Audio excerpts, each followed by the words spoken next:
Welcome everybody to the 19th party podcast here.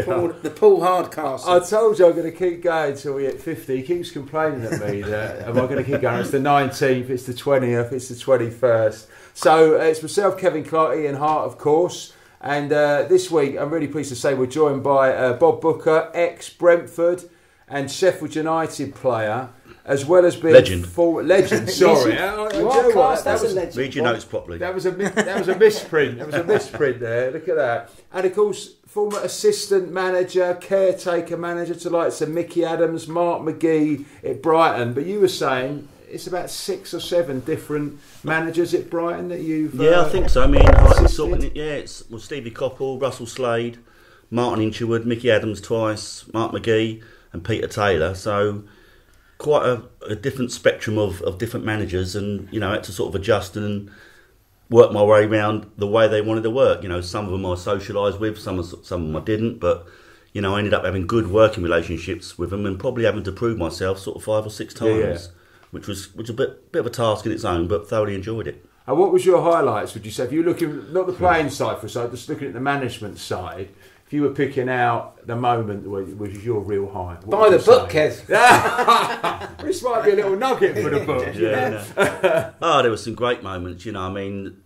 Obviously my first promotion with Mickey was special because having been a youth team manager at Brentford and coming down as assistant manager, that was a massive step up for me. So to get promotion the first time was very, very rewarding. It's the next best thing to being a player and getting promoted. And I had promotion with Sheffield United twice and with Brentford once. But as a coach and a manager, that's the next step up. So to do that with Mickey the first time was fantastic. And then to get back to back with Peter Taylor. But I'm going to take a lot of credit for that because the team was up and running and Mickey cleared off to Leicester and left me on with it. So that was nice. But so them 2 back-to-back promotions as an assistant manager was massive for me. And I think that the time with Russell Slade, that running when we stayed up, that was massive. I was gutted to go down with Stevie Coppell because he'd done such a great job. And probably we just run out of time and run out of games. So there was a whole mixture of different emotions as an assistant manager in my career. What would you say? One thing for me, currently there's a lot of talk about style of football, like in the Premier League. When you look at like Pep Guardiola and the beautiful game, and then people look at Mourinho and it's like almost like anti-football in a way. People call it out, but it's a results machine. When you look at all those managers that you've worked with, just for I guess the benefit of people listening, who would you say was more at the footballing on the deck style versus the Route 1, get it into the channels and I don't think the football was that different for all the managers really. They've all got at the end of the day, this thing about coaching's pretty bolt standard down the line, but as managers go, they just tweak it a little bit in their own way, little sessions, things like that. For me, a lot of it is the man management. That's massive now, especially with these big managers. They've got coaches to do all the sessions. They don't go out there doing all the coaching. They stand on the side, but it's the way they manage the players individually and as a team. Can they put them into a shape? And if you can put a team into a shape and do what you want them to do, whether it's a long ball, like we did at Sheffield United, it worked. It was successful. Teams hated playing against us because it was relentless. But even if you're a passing manager, long as the players believe in you, what you're trying to set up as a manager, and you put them into a shape and you get organised and they do this and do that, that's a recipe for success. If they don't come on board and don't do what you want to do as a coach or manager, you're onto a hide into nothing. And who would you say, last one from me, sorry Artie, I'm getting quite into this now. That's good, man, best player you've worked, in terms of like ability, who would you say is the best player you've worked with coaching-wise? Coaching-wise, I mean, Bobby's Moore was great to coach because he was hungry and, he wanted to stay afterwards and do extra training. On the flip side of that, Leon Knight was talking about earlier, he was a nightmare to manage because he wasn't interested in doing the team ethic stuff. But get him on a one-to-one basis, and the story is in my book, I think. Yeah. Get him onto one basis and just doing finishing, he was phenomenal and should have gone on to bigger and better things. So Bobby Zamora, players like, Gary Hart were great to work with because they was hungry, Kerry Mayo, them homegrown players, or that squad we had then, the likes of Oatway and Carpenter and Cullip and that, they was a pleasure to work with because they would run through a brick wall for you. So that was really, you had to be on board with them, but they could be quite hard to manage because, but they was a pleasure to work with. So I worked with a lot of players, a lot of difficult players, but a lot of great players. So there's a real good mixture of ability to coach like. Is it true that you were going to jack it all in at one point to become a window cleaner? Or run a window cleaning business? I was that close. I was that Really? close before I went to Sheffield United. My contract was running out. You've read the book, haven't you? I haven't read the book. I mean, on the subject of the book, who are the Bob Booker story, written by Greville Waterman, with obviously got Henry Winter on the front, mate. Not bad, That's like, isn't it? saying, that's the first one, and a forward by Bradley Walsh, Yeah. who I believe is a mate of yours. He's a good friend of mine. Doctor Bradley. Who's new assistant. Yeah, we grew up together, Bradley and I was at Brentford and I took him to Brentford to have a trial, and he was a decent footballer, but he wasn't as good as me. And I ended up turning pro, and I told Walshy, you need to be a comedian because football's okay, and he's just gone on to massive things. So yeah, I asked him to do the forward, which he came forward and did brilliantly, and it's a really good forward. He's a very funny man, and the thing about Walshy is he hasn't changed. He's still a very down to earth man, even though he's probably a very, very wealthy man, and he's still grounded. He still comes back to Bedman where he used to live, or Garston, and goes down the pub and does all them sort of things. So yeah, a bit like Vinny really, just sort of stayed very, very grounded. I mean, you sort of book, and I'm actually going on holiday on Thursday, so this is going to be my holiday book. And I mean, when you sit down, Bob, you've obviously got warts and all. There's obviously things I know. For example, Ricky Hatton, they had to pulp the original draft of his book because he'd said something about Frank Warren, and it got through and it got printed, and then Warren picked it up and they had to withdraw it all. You've obviously seen various things in your long career. Did you have to sit with Greville and actually say, well, actually, I probably can't say that because not that we can't make it stand up in court? You have to be careful because it's gonna get looked through, and it has to go to the lawyers to make sure. I'm not really sort of a confrontational person where I'm going to go around slaughtering people, but there's bits and pieces of that. First and foremost, I was quite humbled that someone wanted to write a book about me, being a lower league journeyman or whatever. And when I thought about it, I thought, well, and Greville and the publisher said, listen, this could be a good read because you started from non-league, you went into pro football, you played at a club for over 10 years, you got a testimonial, which won't happen very much these days. You went on to a bigger club when you was about to become a window cleaner business. You captained the team into the old first division. Then you come back to Brentford, and then you're out the game, and then you get into coaching, and then you're assistant manager. So it sort of looked like it was going to be a real good read, and I thought, yeah, perhaps people will want to do that. But this book's a little bit different, I think, because it's not your bulk standard autobiography that someone in the Premiership could write after 2 years. I've won so many games, I've won so many cups. It's about what it was like not to have the money to put in your petrol tank or pay your mortgage, or what's it like to have depression. What's it like to lose your marriage over football. It's all in there. So yes, there's a little bit of football, but even if you're not a Brentford or Sheffield United or a Brighton fan, I've had a lot of friends that have read the book and said, that's unbelievable. And it's credit to Greville because the way he's written it. We used to meet up once a week or once a fortnight, and I would speak into a dictaphone for 4 or 5 hours, sometimes in tears, sometimes laughter. I had a lot of breakdowns doing it. It was hard work, but we got it out there, and Greville did all the hard work in putting it into book form. Well, I'm looking forward to my holiday even more now, so that's good. $12.99 on Amazon, or $9.99 on the Kindle.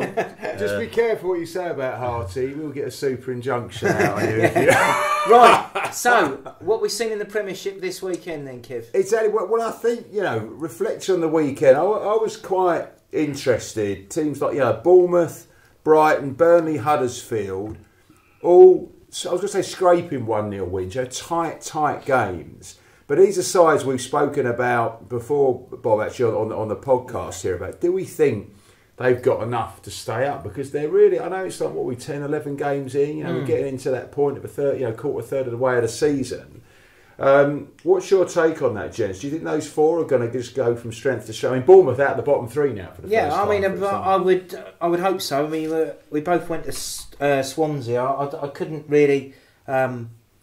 I thought it was a strange atmosphere at Swansea. That they are a club in turmoil, aren't they? They're a club in crisis. No doubt. I was listening to the BBC Wales phoning on the way home, and Paul Clement, who's got, lots of people have got a lot of respect for him. I think he would have played with his dad, didn't you, Dave? Yeah, did you? And obviously you say in your book about various setbacks. Well, Paul Clement had the ultimate setback with his dad taking his own life. Absolutely, and difficult time. Very, very difficult time for him. But he came on about 10 to 6, and the next 20 minutes, the phone callers to BBC Wales were absolutely slaughtering him.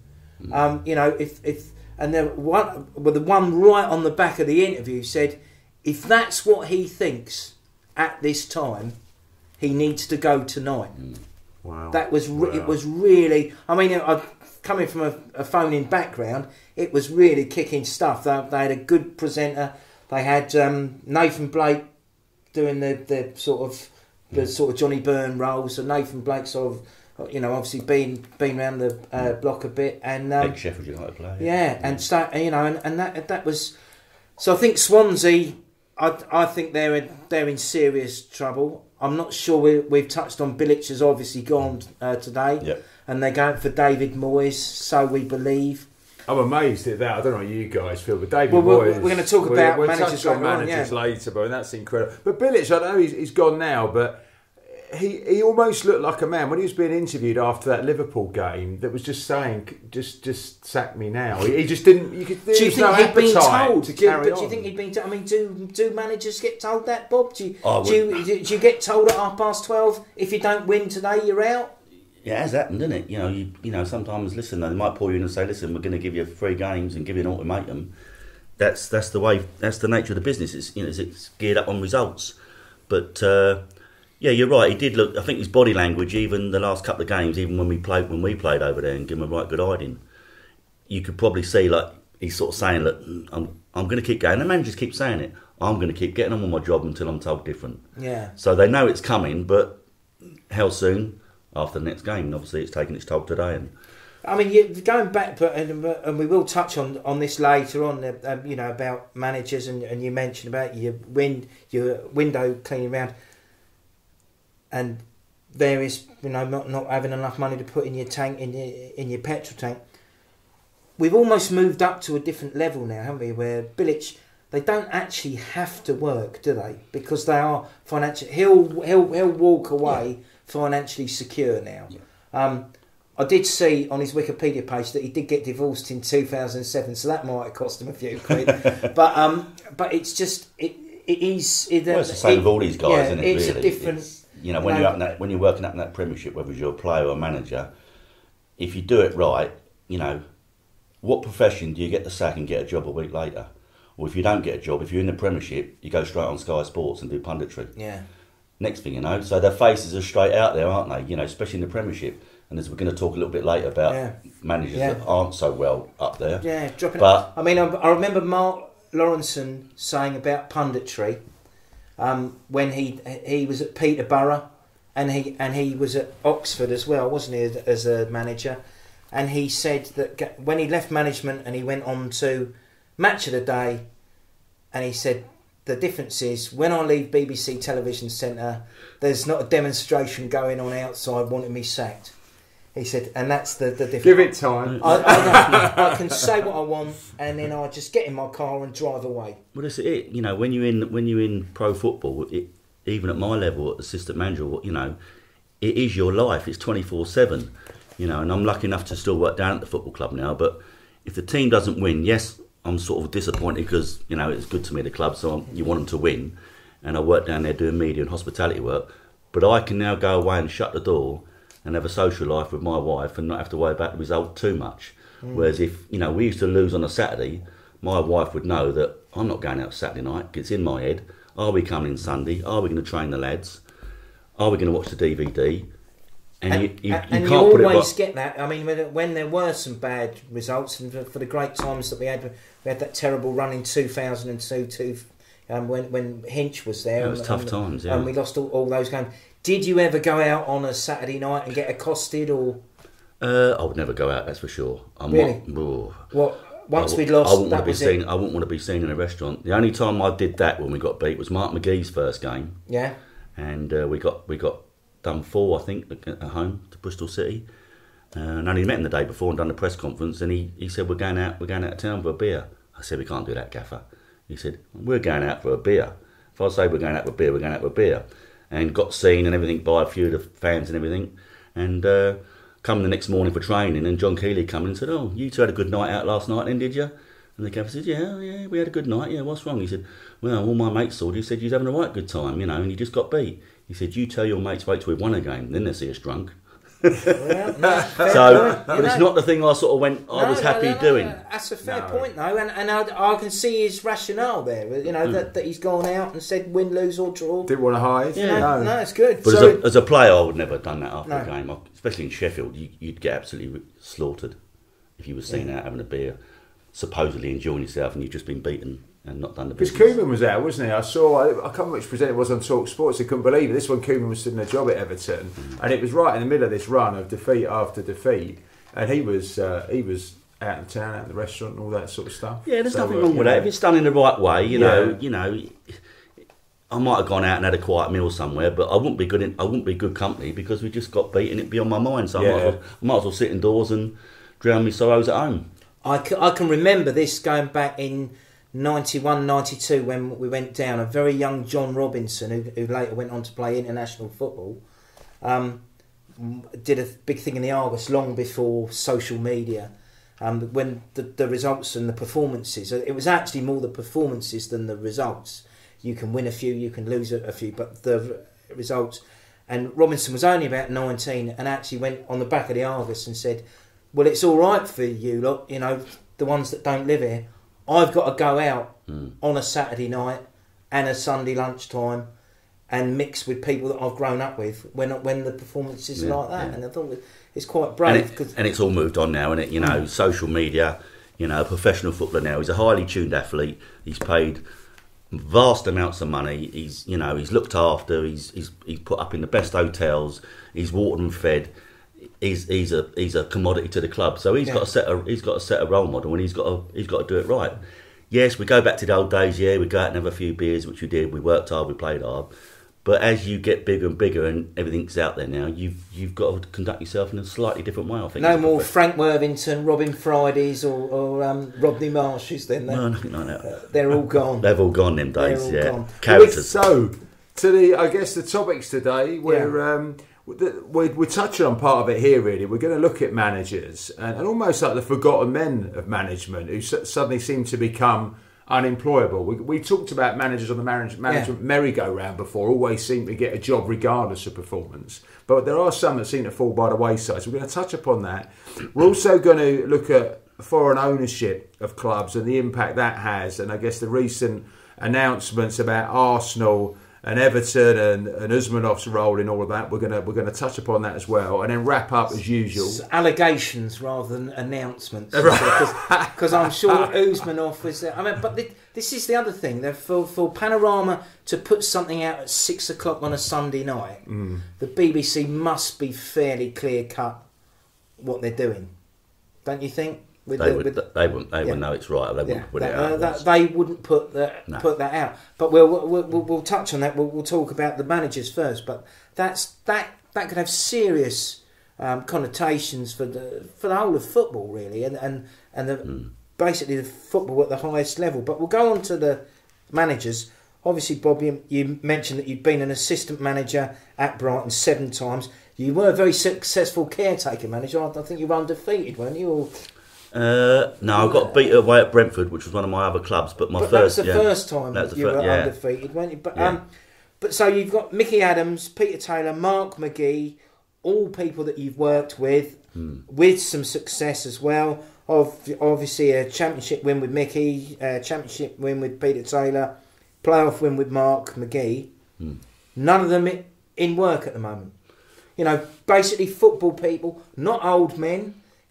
Coming up 60, all of them aren't. I think Peter Taylor might be a little bit older than that, but Mark is in his early 60s. Mickey's just turned 60. Do they almost become the forgotten men? I wouldn't want to say unemployable, but they're not.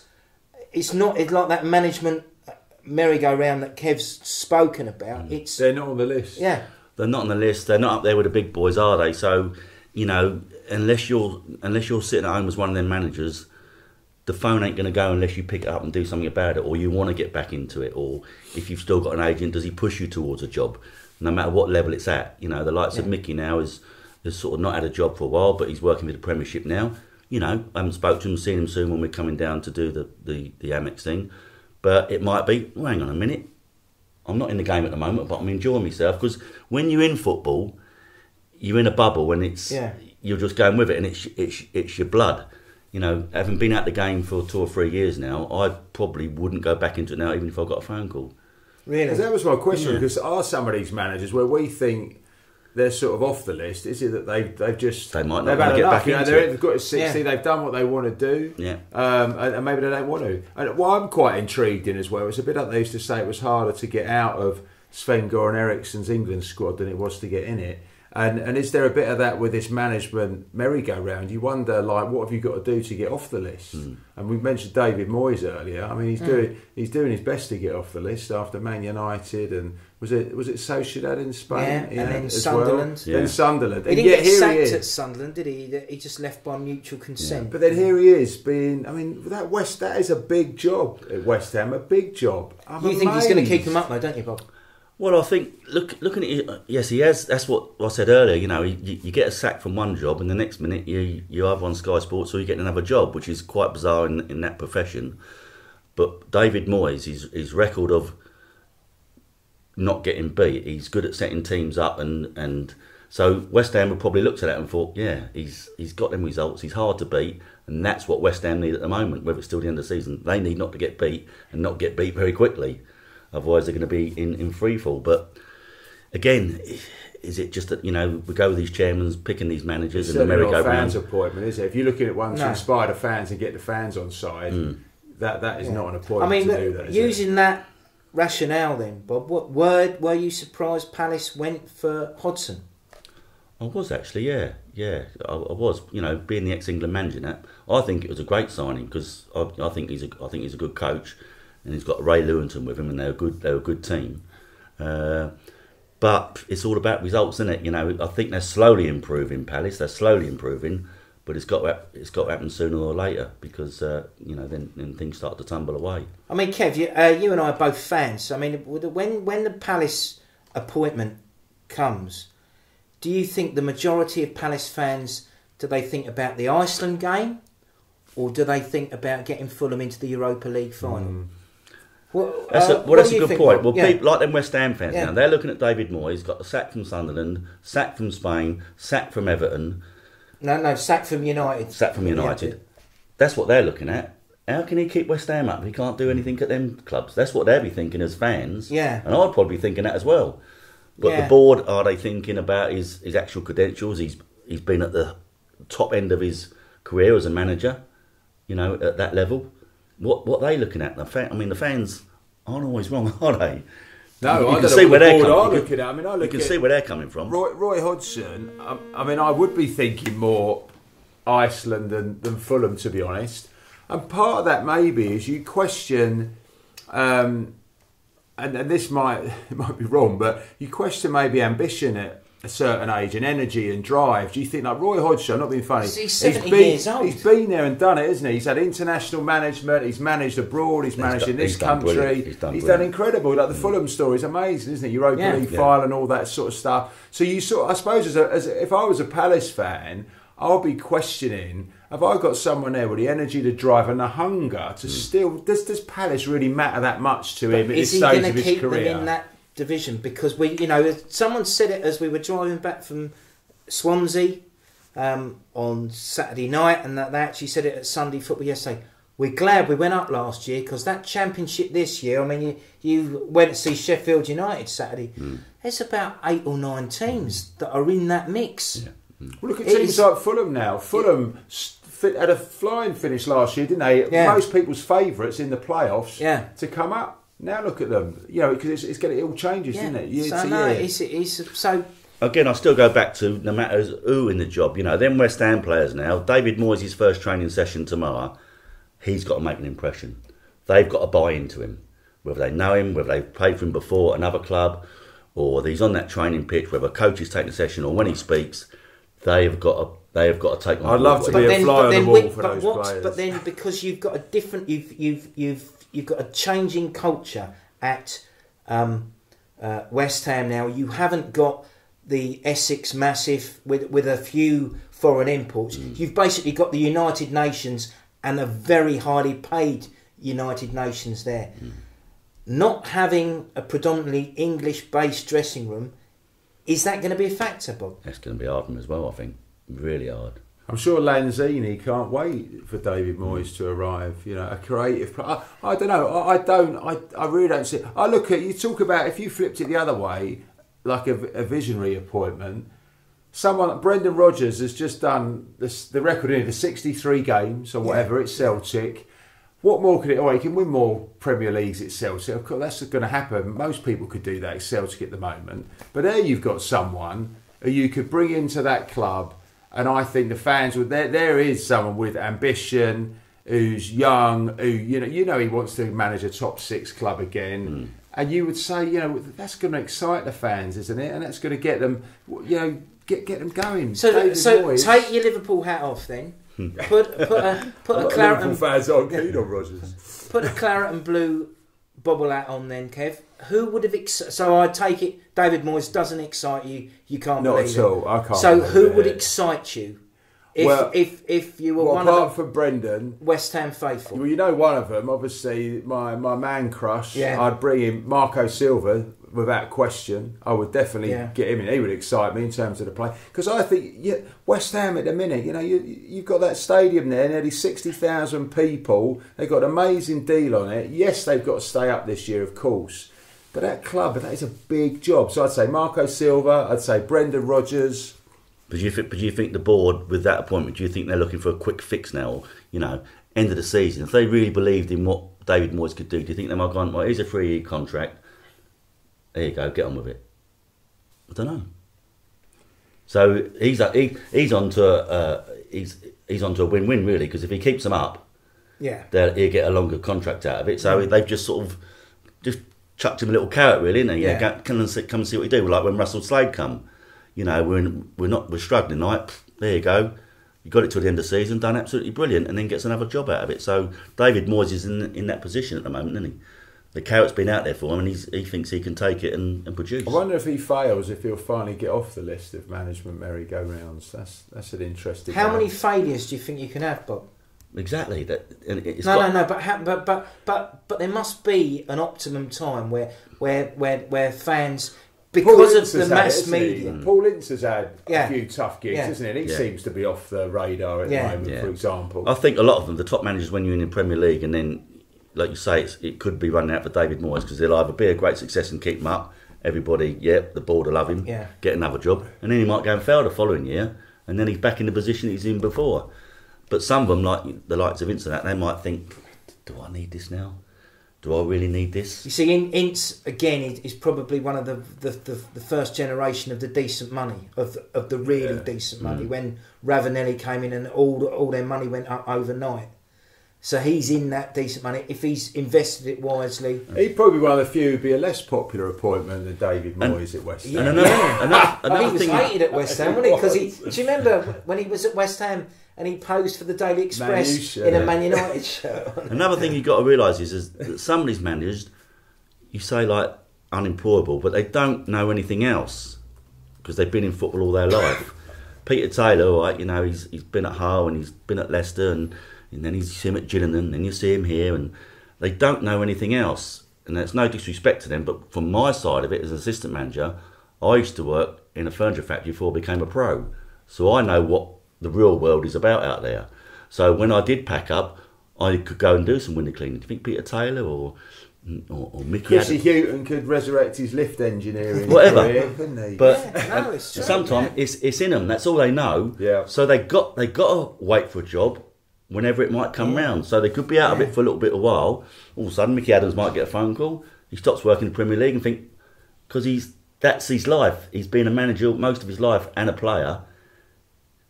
He might think there's still a job out there, but when's it going to come? So albeit unfairly, would a chairman think Tranmere Rovers rather than his success at Brighton, his success at Brentford and at Fulham and at Leicester, Yeah.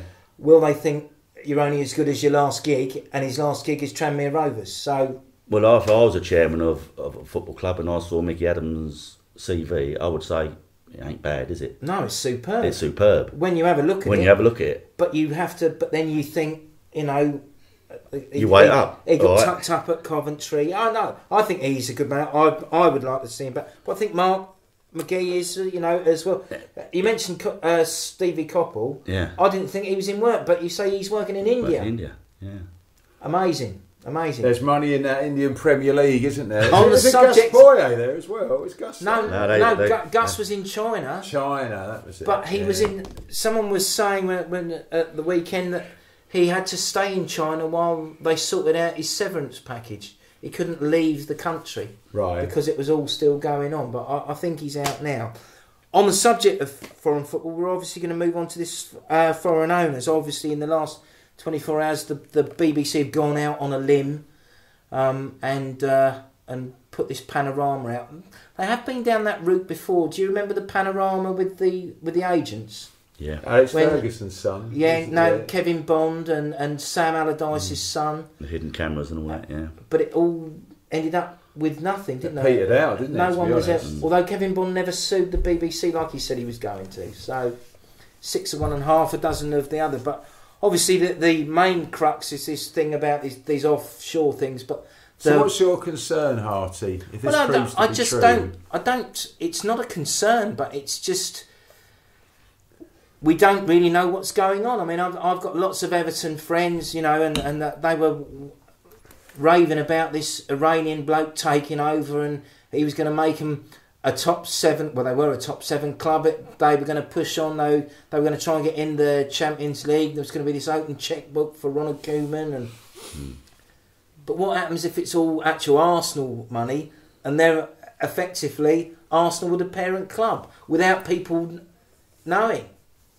Can you imagine what fans would feel if your owners own 2 football clubs? Well, do you remember that Anton Johnson, king of the clubs? He owned Southend, didn't he? And he owned Rotherham, and I think he owned one more. And then the Football League said that it couldn't happen. That was in the 70s, wasn't it? Well, if this is proven, surely they'll have to address it, because you're not allowed to have an interest in more than one club, are you? But it's all very. Well, I wouldn't say dodgy, but if he's gifting money to the person on the face of it to buy into Everton, but it's actually technically an unofficial loan, it's very, very murky waters, Messy, don't you innit? think? Yeah, definitely messy. Very, very messy. You know, I just feel like, you know, like you said earlier, a lot of these clubs, the big Premiership clubs, which these new owners have come in and got the Man City and taken over to another level, and Chelsea and things like that. Some of the clubs need that input, financial input, otherwise they wouldn't be able to carry on. So as much as probably the clubs, you know, or supporters don't think they need someone coming in and buying their club, sometimes it's needed to keep the club going. Well, you got that helicopter ride that changed football, haven't you? Abramovich had agreed to buy Spurs. He was flying back to London City Airport or wherever, went over Stamford Bridge, and it was like the little bloke from Little Britain. I want that one. Yeah. And you know, and basically he changed, so he didn't buy Spurs. He bought Chelsea. So, but what happens if it comes out that his money isn't what it is, or he gets charged with something back in Russia? And it's like the Cardiff thing. If owners start coming in and thinking about changing, as from a supporter's point of view, changing the colours or changing the nickname. After all, you know, after the clubs, most clubs have been going 100 years now. Yeah. As a football fan, how would you feel about that if they start coming in and... But conversely, do you know what, as well, I think it all comes down to success, doesn't it? Because I guarantee at Cardiff or anywhere, as much as... And you had all the thing at Hull, didn't you, as well, with the renaming of the team and that you wanted to do. If you get success, fans will put it to one side, won't they? So even like this Everton-Arsenal thing, if it came out, whether if Everton were flying or if there was money being injected into the club and they were making big signings... They wouldn't give a monkeys about whether Arsenal were into it. But if it's then transpired, as we've said, that if it's not within the rules, if it's, you know, because they all have to do... As a fan, you wouldn't care though, would you? Yeah, but if you don't pass a fit and proper person test or whatever, or is there are financial irregularities and they're going to come after you? I think it is going to be an issue. I mean, everybody I spoke to prior to last night about this, Iranian, Derek Steele, my mate in Worthing, big Everton fan, this is going to be brilliant. I remember going out with him last December. He's saying, "Oh, it's going to be brilliant. Ken Wright's done the right thing. He's sold out to someone that's got real money, and Bill Kenwright's going to be there, but they've got ambition and this and that." Well, if it's all built on a house of cards, where do you end up? This is where we go back to good old traditional football. Burnley, as we spoke about last week, Kev, a board full of Lancastrians. Every Burnley director was born in Lancashire. So it is still owned as it was back in the day with Bob Lord and Brighton and Hove Albion. All right, not all the directors are born in Sussex, but they're all English. They're all British. And that showed it is a British-owned club. What a breath of fresh air that was when they went down and they stuck with the manager. Burnley. First thing would have happened in any other club, the manager would have gone. And I think if Dyche, you say about the one thing, Kev, about fans putting things apart, I bet Dyche has looked at the last 24 hours, and if he had any thoughts about going to Everton, I bet he's thought, no, I'm going to stay at Burnley. Don't you think? Well, it depends how ambitious he is, doesn't it, really? Yeah, but would you go, if you know who you're working for, and you've got, and we've said it again, they're the 16th richest club in the world. Bit of loyalty coming into it as well. Bit of loyalty. They were loyal with him when you can't, money can't mean that much to him. But he's also at a moment like Sean Dyche, especially with the win at the weekend. What are they like? 6th, Burnley, 7th maybe, 6th or 7th. 7th, right? He can't do any more than he's done with Burnley. So timing, imagine the timing. You've gone out on a win, you've gone out leaving Burnley in 7th place in the Premier League. And the thing is, he's not a fashionable manager. Back to, I think, he's not in this list of unemployable who's going to be forgotten. Definitely not. But he's not a fashionable manager. But can't Everton go on and do a Leicester? Big job. Can't Burnley do a Leicester? I don't think. Or do you think Leicester is a one-off? I don't think anyone's going to go and do a Leicester. To be honest, I think he could get close. If I think he's, let's face it, he's not probably chasing a pound note, is he? No. So, like you said, does he? If he's going to Everton at the moment, he's probably, if he was going there, he'd probably thinking that he's in it for the money. I don't know, but he doesn't need it. He probably don't need it. So why shouldn't he stay at Burnley and get the job done? Huge. Look at the history of Everton Football Club. This is like, they even said it about Allardyce the other day, saying, well, you look at who Allardyce has managed, right? He was at Newcastle, but not for long. But even for him, it's an attraction. It's because of who Everton are and what their history is. And Dyche, is it, or does Big Sam just want to get back in football? Yeah. Is he thinking Everton Football Club? For me, I probably think Sam Allardyce is thinking, oh, I'll get back in. At the moment, I was sitting on Match of the Day Saturday night. I could be Everton manager by Thursday. I like the way they made him do his shirt back up on Match of the Day. Did you notice that? He was exposing the medallion, and then the next shot, it all done up again. Somewhere it was a hell of a shirt, wasn't it? It was a hell of a shirt. That was. And he didn't touch anybody's knee, did he? No. So, Big Sam. No, so this will be an interesting one. I think this Everton thing that could run and run. And what happens if it is financially irregular? And they say to this Iranian bloke, you can't do it. So then what happens? It just opens up a whole can of worms.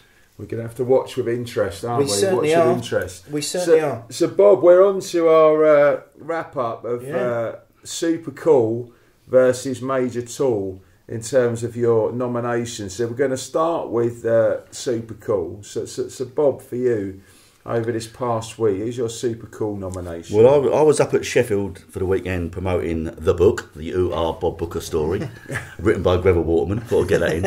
I was up there promoting it, and we done a couple of signing sessions in WH Smith's and in the club shop, and I was lucky enough to watch the game, and they won 4-1. But for me, Chrissy Wilder, the manager, was super cool, because when I spoke to him afterwards when we was having a drink, they was 1-0 down at half time, not playing particularly well, but he obviously got into him at half time, and his team talk, he told me, was, listen, you're just about getting there, but not quite, let's just up it a little bit.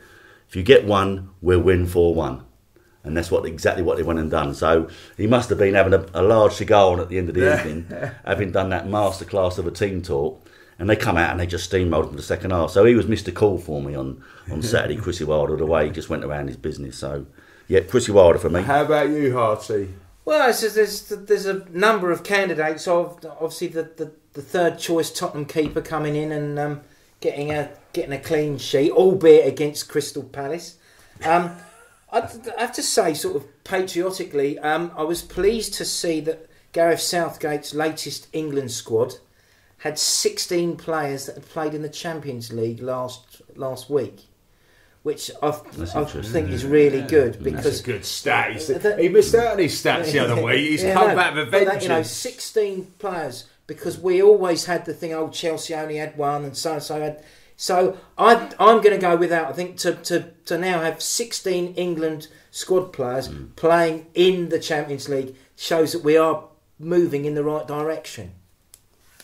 I think it's a good shout, and I think, well, Southgate, I keep dropping this in, I think this man's going to do well for England. I'm convinced of it.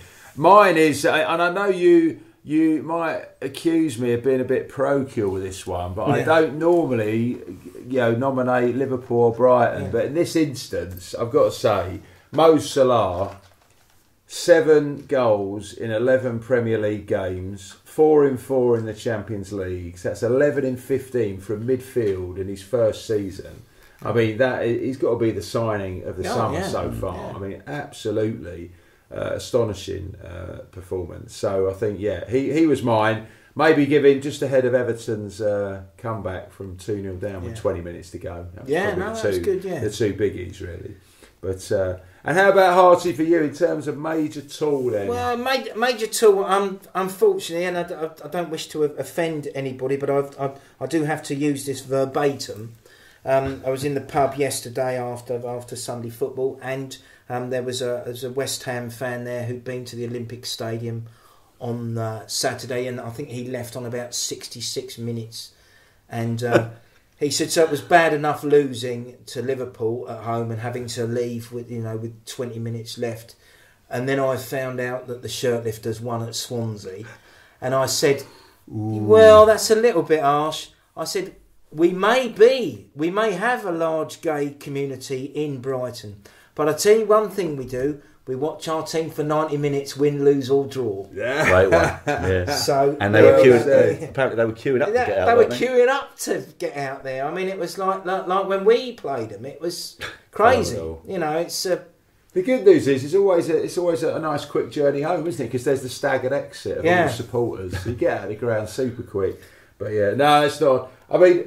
Mine was Patrice Evra with this whole incident. This Cantona thing. Cantona thing. And, in the warm-up.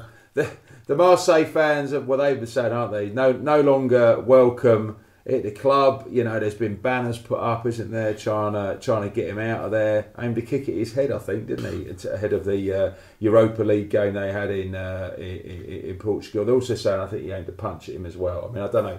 Was it one of his own? Was it one of his own fans? Yeah, he's one of the. Yeah, it's a Marseille supporter. This is what it's. Unbelievable. Crazy. So Patrice Evra for me. And how about you, Bob? Your major tool? Well, I've just been listening to Talk Sport all day, and like we do a lot of the time, and I'm just picking up on the Joey Barton thing again. And Simon Jordan came on the other day and was absolutely. I didn't think I liked Simon Jordan, but I've met him a couple of times, and I thought he was a bit airy dash, but he come over absolutely brilliant. And sort of really got into Joey Barton. And Joey Barton, for what he is, and what he said about the Unsworth situation, which I thought was totally out of order. And for Unsworth to be at that game, probably at half-time when they were 2-0 down, and Joey Barton was probably at home saying, I told you so. He's nothing but a overrated school teacher. And for them to come back, and then players did what they did for Unsworth on Saturday and get that result, I just wonder what Joey was thinking by the end of the day when he got on the radio this morning. So, fair play to David Unsworth. He's a passionate lad about his football club. And, long may it continue. See how he goes. So, Joey Barton won last week as well. So he's a two-time major tour winner. So there we go. Well, that's it. Bob, thank you very much. All the best with the book. Yep. I think you got a Q&A with Mickey. You've also got a book out 17th of November. Yeah, 17th of November down at the Amex. So the books will be on sale, and me and Mickey are going to be down there reliving some of the stories that are in my book and in his book, no doubt. So that should make for an interesting evening. Get yourself down here, should be a good night. Get a pie and a pint. I think it's a tenner. We can sell a few books if we have to, because you know, it's not going to make us millionaires, but it might make Mickey one. It won't make me one. But if it's good enough for Doctor Who, it's good enough for you. Absolutely. So enjoy your read when you're sitting on that in first class, by the way, in your bed reading my book. Good stuff. Cheers, guys. Take care. Thank you. Cheers.